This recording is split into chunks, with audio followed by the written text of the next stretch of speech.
الحمدللہ رب العالمین والصلاة والسلام علی سید المرسلین اما بعد فاعوذ باللہ من الشیطان الرجیم بسم اللہ الرحمن الرحیم. پڑھیے الصلاة والسلام علیک یا رسول اللہ وعلی آلک واصحابک یا حبیب اللہ. الصلاة والسلام علیک یا نبی اللہ وعلی آلک واصحابک یا نور اللہ.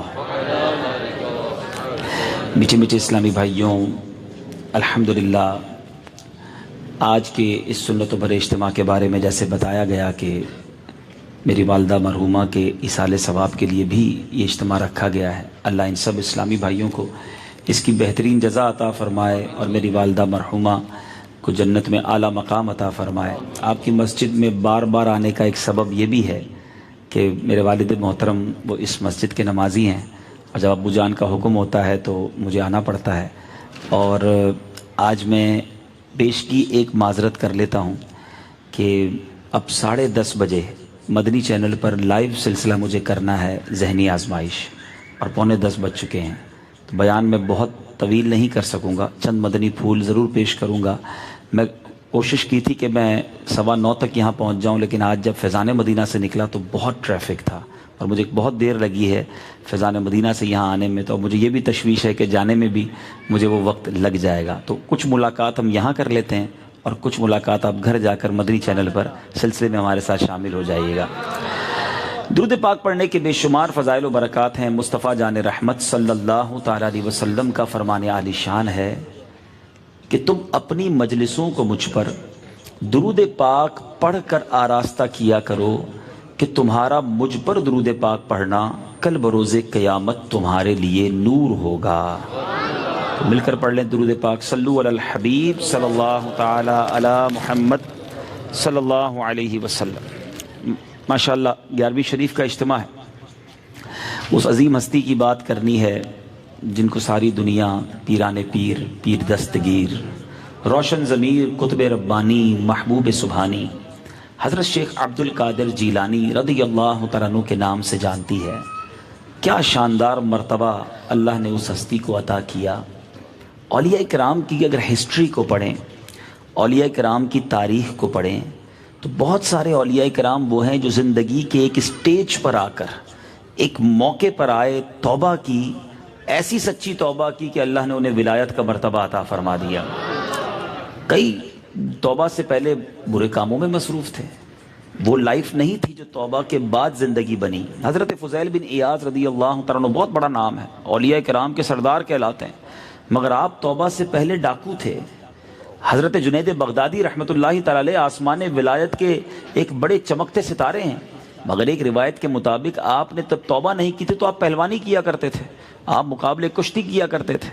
حضرت حبیب عجمی رحمۃ اللہ تعالی علیہ کے بارے میں آتا ہے کہ آپ سود خور تھے، سود کا کام کرتے تھے. دل کو چوٹ لگی، توبہ کی، اللہ نے کہاں پہنچا دیا. اس سے ایک اور بات بھی سیکھنے کو ملتی ہے میٹھے اسلامی بھائی، ہمیں بھی اللہ کی رحمت سے مایوس نہیں ہونا چاہیے. اگر گناہ ہو گئے ہیں، خطائیں ہو گئی ہیں، کئی اسلامی بھائی مایوسی والی باتیں کرتے ہیں، یار میرے بڑے گناہ ہیں، میرا کیا بنے گا. نہیں، لا تقنطوا من رحمت اللہ. اللہ خود قرآن میں ارشاد فرماتا ہے میرے بندوں میری رحمت سے مایوس نہ ہو. اور اللہ سچی توبہ کرنے والوں کو بڑی برکتیں عطا فرماتا ہے. یعنی ہمیں بھی، ہاں بات ہے بڑی عجیب، مگر ہمیں بھی اپنی دعاؤں میں اللہ سے یہ دعا کرنی چاہیے اللہ تو ہمیں بھی اپنا ولی بنا لے. اور یہ انداز میرے شیخ طریقت امیر اہل سنت نے اپنے کلاموں میں اپنایا. بڑا پیارا شعر ہے.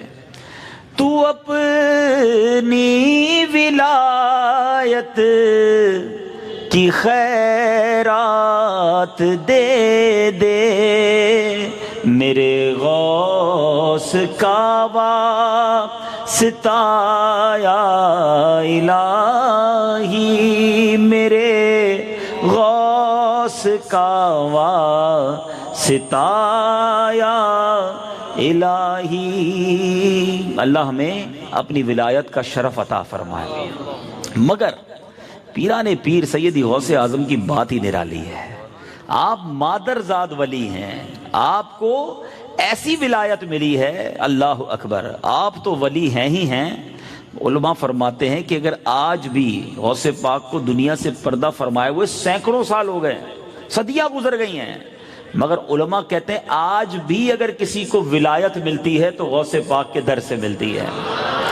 بریلی کے تاجدار امام اہل سنت لکھتے ہیں نا، واہ کیا مرتبہ اے غوث ہے بالا تیرا، واہ کیا مرتبہ اے غوث ہے بالا تیرا، اونچے اونچوں کے سروں سے قدم آلا تیرا، اور سر بھلا کیا کوئی جانے کہ ہے کیسا تیرا، اولیاء ملتے ہیں آنکھیں وہ ہے تلوا تیرا۔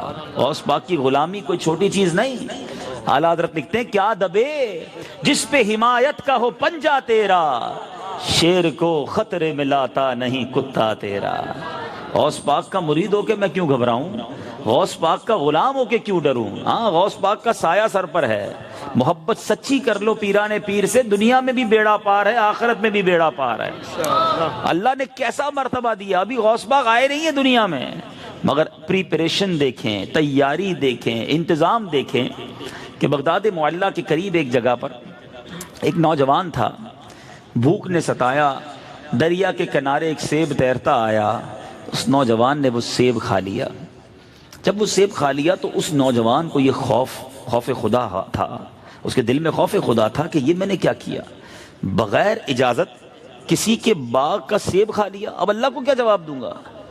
ڈر گیا، تلاش کرنے لگا کہ یہ سیب آیا کدھر سے، ڈھونڈتے ڈھونڈتے آگے چلتا رہا تو ایک ایسا سیب کا باغ نظر آیا کہ اس باغ کی شاخیں، درخت کی جو شاخیں تھیں وہ دریا کے کنارے لگی ہوئی تھی۔ سمجھ گیا کہ یہیں سے سیب ٹوٹا ہوگا، نہر میں آیا، میں نے آگے کھا لیا۔ اس باغ کے مالک کو تلاش کیا، جو مالک تھے ان سے کہا حضور معاف کر دیں، آپ ہی کے باغ کا ایک سیب میں نے بغیر اجازت کھا لیا۔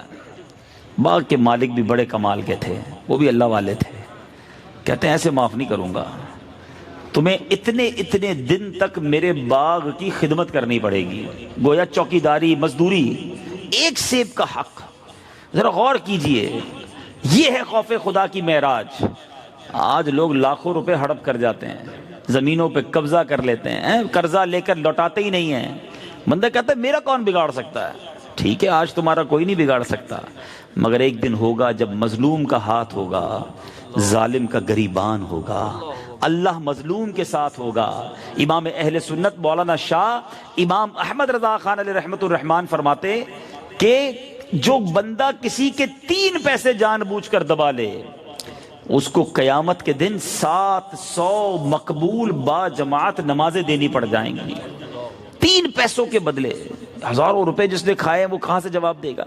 کاروباری لوگ بھی بیٹھے ہیں، بندہ حساب بھول جاتا ہے، بندہ کہتا بھول گیا نا، اس کو تو یاد ہی نہیں ہے، ہمارے ہو گئے اب تو نہیں ہوئے تمہارے، تمہیں ڈھونڈ کر پہنچانے پڑیں گے، ورنہ کل کیا کرو گے؟ یہ ایک سیب ہی تو تھا، فروٹ لینے جاتے ہیں، پھلی لینے جاتے ہیں، ٹھیلے والے کی چیزیں اٹھا کے کھا لیتے ہیں، پوچھتا کوئی نہیں ہے اس بیچارے سے، اچھا وہ کچھ کہتا نہیں تو اس کا مطلب اس کی اجازت نہیں ہے۔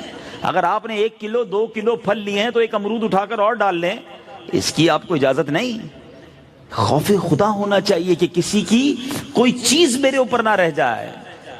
تو بہرحال اس باغ کے جب مالک نے کہا نہیں جناب مزدوری کرنی پڑے گی، کہا ٹھیک ہے میں کروں گا مزدوری کی، پرٹیکولر ٹائم جو دن طے ہوئے اتنے دن مزدوری کی۔ کہا اب تو معاف کر دیں، کہا نہیں ایک اور شرط ہے۔ کہا کیا شرط ہے؟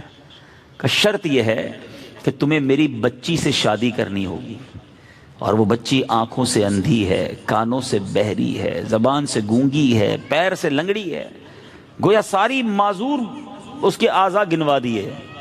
ہے کوئی نوجوان ایسا جو ایسی لڑکی سے شادی کرے؟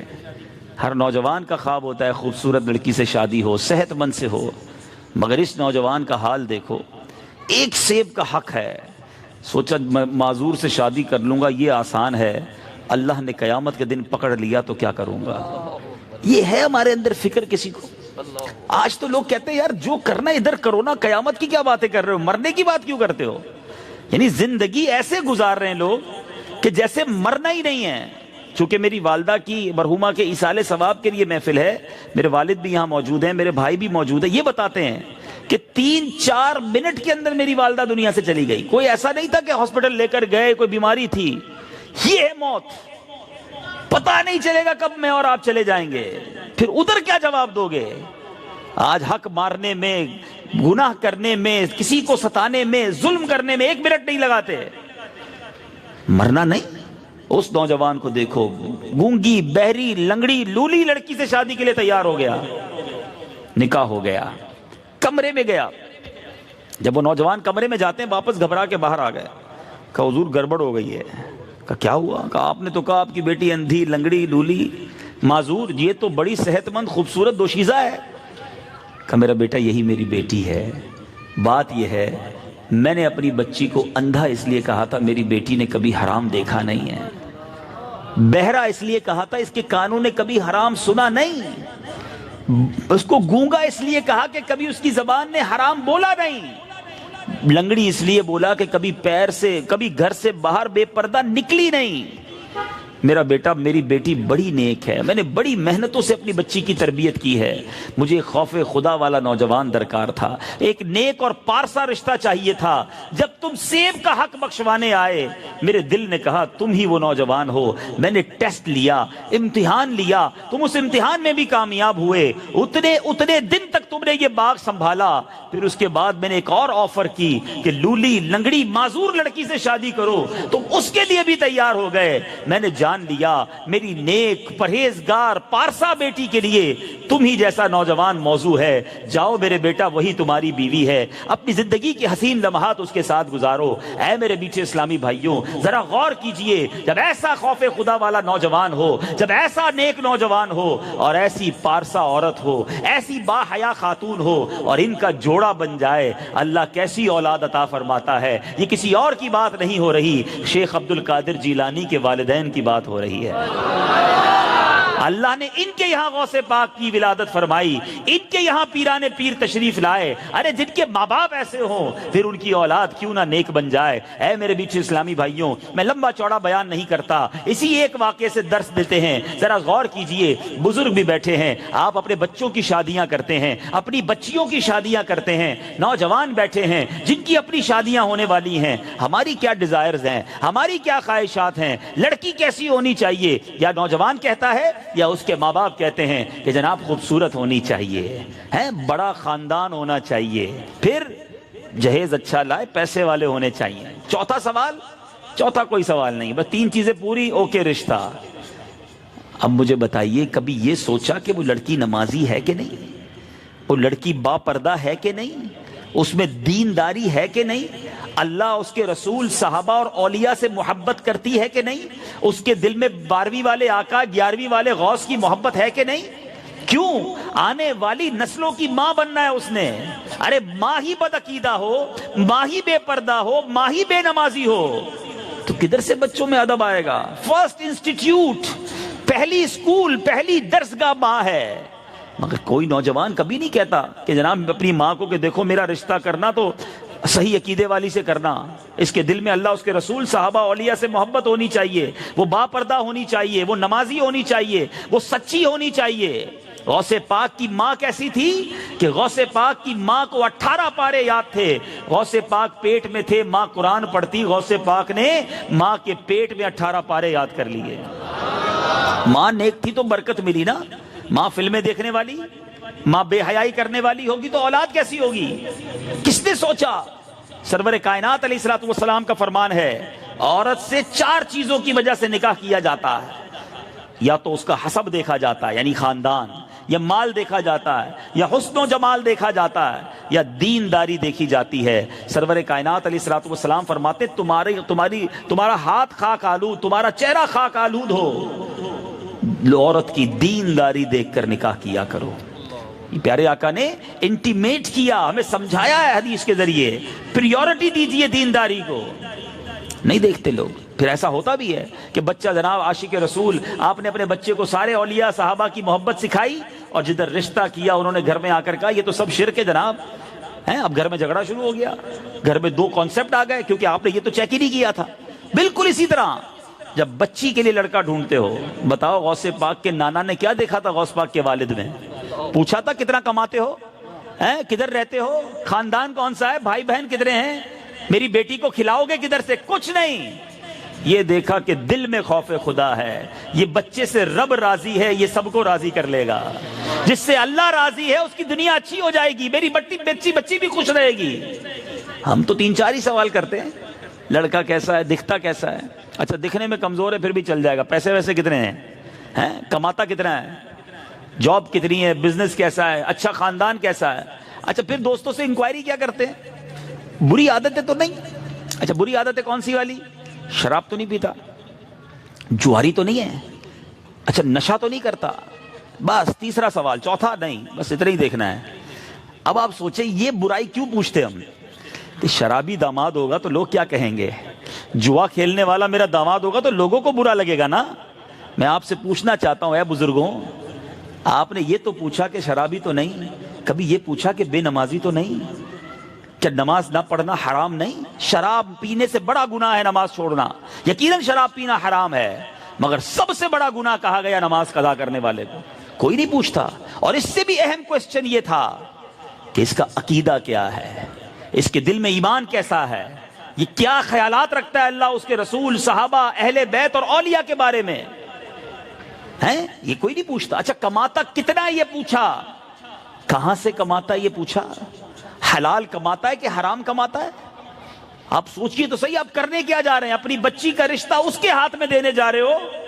اگر وہ سود کا کام کرتا ہے، احادیث کا مضمون ہے سود کا کاروبار کرنے والا ایسا ہے جو اللہ سے جنگ کرتا ہے، تم نے اپنی بچی اس کے ہاتھ میں دے دی جو اللہ سے جنگ کر رہا ہے، اس کی دنیا بھی برباد ہونی ہے، اس کی آخرت بھی برباد ہونی ہے۔ آپ کو تو گاڑی دیکھنی تھی نا، گھر دیکھنا تھا، بنگلہ دیکھنا تھا، نوکری بڑی اچھی ہے، حرام تو نہیں۔ پہلے دن سے تمہاری بچی کو حرام کھلائے گا، اور ایسا بھی ہم نے دیکھا ہے، آپ نے بھی دیکھا ہوگا، ایک والد نے بڑی محبت کے ساتھ اپنی بچی کو پردہ کروایا، 11ویں کی محبت سکھائی، غوث پاک کی محبت سکھائی، 12ویں کے جناب اس کو پیارے آقا کی محبتیں دل میں پلائیں، اور جب سسرال میں گئی تو پہلے دن سے برقع اتار دیا گیا کہ نہیں جناب ہمارے گھر میں پردہ نہیں چلتا ہے، یہ میلاد نہ بنایا کرو، یہ غوث پاک کی بات نہ کیا کرو۔ اب سوچے وہ باپ اس نے کتنی بڑی غلطی کی ہے کہ اس نے اپنی بچی کو ایسی جگہ دے دیا جہاں اس کے سارے معاملات ہی چینج ہو گئے، اور اب آنے والی نسلوں کا کیا ہوگا۔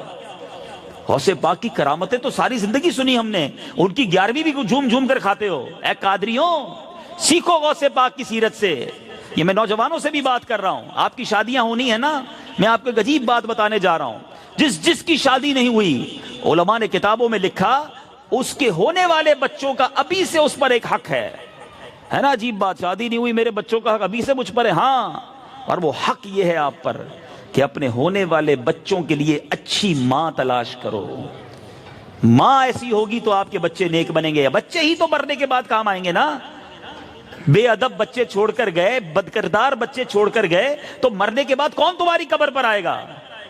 لیکن خوش نصیب ہے ماں باپ جن کے بچے نیک ہیں، نمازی ہیں، قرآن پڑھنا جانتے ہیں۔ ماں باپ مریں گے تو قرآن پڑھ کے اصالہ ثواب کرے گا نا۔ تو یہ جب ہوگا جب گھر کا ماحول اچھا ہوگا، جوڑا نیک ملے گا۔ ہمارا اثاثہ ہی ہمارے بچے ہیں، اگر بچے ہی نہیں ہمارے نیک تو ہم کیا کریں گے؟ یہی ماں تھی نا جس نے کہا تھا بیٹا ہر حال میں سچ بولنا۔ ڈاکوؤں نے آ کر حملہ کیا، غوث پاک بتاتے ہیں 40 دینار ہے میرے پاس۔ کہا بیٹا سب ہم سے چھپاتے ہیں، تم نہیں چھپاتے؟ کہا اس لیے نہیں چھپاتا کہ ماں نے کہا تھا ہر حال میں سچ بولنا۔ پورے ڈاکوؤں کے قافلے نے توبہ کر لی۔ اے میرے بیٹے اسلامی بھائیوں، ماں نے سچ کی تعلیم دی نا، مگر آج ہمارا حال کیا ہے؟ خود ہی بچوں کو جھوٹ سکھا رہے ہوتے ہیں، بیٹا کہہ دو ابو نہیں ہے گھر پہ، باپ سو رہا ہوتا کہہ رہا کہہ دو ابو نہیں ہے، شروع سے ٹریننگ جھوٹ کی دے رہے ہو۔ ایسا نہ کریں، سچ کی تربیت دیں، ادب سکھائیں، اپنے بچوں کے سامنے پابندی سے نماز پڑھیں۔ باپ نمازی، بچے کو اثر ہوتا ہے۔ باپ خود جمعہ کی نماز پڑھے گا، بیٹا پتہ نہیں کیوں نمازی نہیں بنتا، کدھر سے بنے گا بھائی؟ آپ سارا دن جھوٹ بولنے کا میرا بیٹا سچ نہیں بولتا، ماں بے پردہ گھومے کہ بچی پتہ نہیں پردہ کیوں نہیں کرتی۔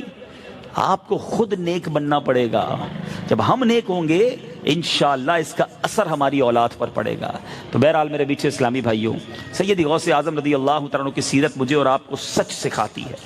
ادھر بہت جھوٹ بولا جاتا ہے، لطیفوں میں جھوٹ بولتے ہیں، دوستوں کو ہنسانے کے لیے جھوٹ بولتے ہیں۔ آؤ نیت کرو، اے قادریوں نیت کرو، انشاءاللہ آج کے بعد کبھی بھی جھوٹ نہیں بولیں گے۔ لعنت اللہ علی الکاذبین، قرآن کہتا ہے جھوٹوں پر خدا کی لعنت ہے، مگر نہیں ہے احساس لوگوں کو، جھوٹ بولنے میں دیر ہی نہیں لگاتے۔ کہ سیدی غوث اعظم کی سیرت کا ایک اور شاندار پہلو، آپ نے 40 سال تک عشاء کے وضو سے فجر کی نماز ادا کی. سوچئے آپ، اے قادریوں، پیرانے پیر عشاء کے وضو سے فجر پڑھیں 40 سال تک، اور غوث پاک کا غلام کہلانے والا نہ عشاء پڑھے نہ فجر پڑھے. غوث پاک 15 سال تک روزانہ پورا قرآن ختم کرتے تھے، ڈیلی پورا قرآن. اور غوث پاک کی 11ویں منانے والا پورا سال ہی قرآن نہ پڑھے. پڑھنا تو دور کی بات ہے، پڑھنا بھی نہیں آتا. آپ خود سوچیں نا، یہ کیسی غوث پاک کی غلامی ہے، کیسی محبت ہے. آؤ آج 11ویں کے اجتماع میں آئے ہو نا، تو تبدیل ہونا ہے. پیرانے پیر کے نقش قدم پر چلو، پھر دیکھو بغداد والے کا فیضان کیسا ملتا ہے. انشاءاللہ آج کے بعد ہماری کوئی نماز قضا نہیں ہوگی. ایسا نعرہ لگاؤ کہ شیطان بھاگ جائے یہاں سے. آج کے بعد ہماری کوئی نماز قضا نہیں ہوگی. انشاءاللہ روزانہ تلاوت قرآن کریں گے. دعوت اسلامی نے مشکل آسان تو کر دی ہے نا. مدرسۃ المدینہ بالغان جگہ جگہ مدرسے مسجدوں میں لگ رہے ہیں. تو اگر آپ کو نہیں آتا پڑھنے تو کیوں شرما رہے؟ آئیے اور سیکھ لیجئے. 10 منٹ دے دیں، 15 منٹ دے دیں، تلفظ ٹھیک کر لیں، پھر گھر بیٹھے پڑھتے رہیں. پھر مزے کو بھی مزہ آ رہا ہوگا، آپ صحیح قرآن پڑھنے لگ جائیں گے. تو انشاءاللہ 11ویں کے اس اجتماع سے ایک تبدیلی یہ ہے کہ ایچ اینڈ ایوری بڈی، ہم میں سے ہر شخص صحیح قرآن پڑھنے والا بن جائے اور روز پڑھیں. نیت کر لو کہ کوئی دن ایسا نہ گزرے کہ میری زبان کچھ قرآن نہ پڑھے، میرے کان کچھ اللہ کا کلام نہ سنے، میری آنکھیں کچھ کلام اللہ نہ دیکھے. کچھ نہ کچھ تلاوت ضرور کروں تاکہ میرا انٹریکشن، میرا تعلق قرآن سے ہو جائے. یہ قرآن اپنے پڑھنے والوں کی شفاعت کرے گا. آؤ قرآن سے دوستی کرو. یہی غوث پاک کا پیغام ہے، یہی غوث پاک کی سیرت سے سیکھنے کو ملتا ہے. تو بہرحال یہ چند مدنی پھول پیش کیے ہیں، اللہ کرے دل میں اتر جائے میری بات. ایک بار پھر میں شکریہ ادا کروں گا کہ مسجد کے اسلامی بھائیوں نے یہ ماشاءاللہ یہ اجتماع سجایا، ہمیں موقع دیا. پھر زندگی رہی تو آؤں گا اور تفصیلی انشاءاللہ بیان کروں گا. مجھے بیعت کی پرچی دی گئی ہے. پیرانے پیر کی کیا بات ہے، وہ فرماتے ہیں کہ میرا کوئی مرید بغیر توبہ کیے نہیں مرے گا. تو آئیے، مجھے اجازت ہے، میں اپنا مرید تو نہیں کرتا، اس لیے میں خود ہی ترغیب دلا دیتا ہوں کہ میرے شیخ طریقت امیر اہل سنت قادری سلسلے میں، غوث پاک کے سلسلے میں داخل فرماتے ہیں. کوئی اگر میرا بھائی کسی پیر صاحب سے مرید نہیں ہے، جیسا میں کہتا جاؤں، ریپیٹ کرتے جائیں، آپ امیر اہل سنت کے اور امیر اہل سنت کے ذریعے غوث پاک کے دامن سے وابستہ ہو جائیں گے. بسم اللہ الرحمن الرحیم. الصلاۃ والسلام علیک یا رسول اللہ وعلی آلک واصحابک یا حبیب اللہ. لا الہ الا اللہ محمد الرسول اللہ صلی اللہ تعالی علیہ وسلم. توبہ کرتا ہوں میں اپنے تمام پچھلے گناہوں سے، اور وعدہ کرتا ہوں میں کہ آئندہ شریعت پر چلوں گا، بد مذہبوں اور برے لوگوں کی صحبت سے بچتا رہوں گا، نماز روزے کی پابندی کرتا رہوں گا، والدین کی نافرمانی، جھوٹ، غیبت، چغلی، وعدہ خلافی، گالی گلوچ، فلمیں، ڈرامے، گانے باجے، بے پردگی وغیرہ وغیرہ گناہوں سے بچتا رہوں گا. اے اللہ میری اس توبہ کو قبول فرما اور مجھے میرے وعدے پر ثابت قدم رکھ. مرید ہوتا ہوں میں خاندان عالی شان قادریہ رضویہ عطاریہ میں نے اپنا ہاتھ آپ کے ذریعے سے شیخ طریقت امیر اہل سنت کے ہاتھ میں دیا، اور ان کے ذریعے سرکار بغداد حضور غوث پاک رضی اللہ تعالی عنہ کے ہاتھ میں دیا. اے اللہ مجھے جناب غوث اعظم کے مریدوں میں قبول فرما، اور کل قیامت میں غوث پاک کے غلاموں میں اٹھا. صلاۃ والسلام علیک یا نبی اللہ وعلی آلک واصحابک یا نور اللہ. آپ میں سے کوئی بھی کھڑا نہیں ہوگا، ابھی یہاں محفل، منقبت، سلام، دعا سب ہونا ہے، تو توجہ کے ساتھ بیٹھے تاکہ یہ اجتماع جاری رہے. میں نے جس طرح عرض کیا کہ انشاءاللہ پھر جب آؤں گا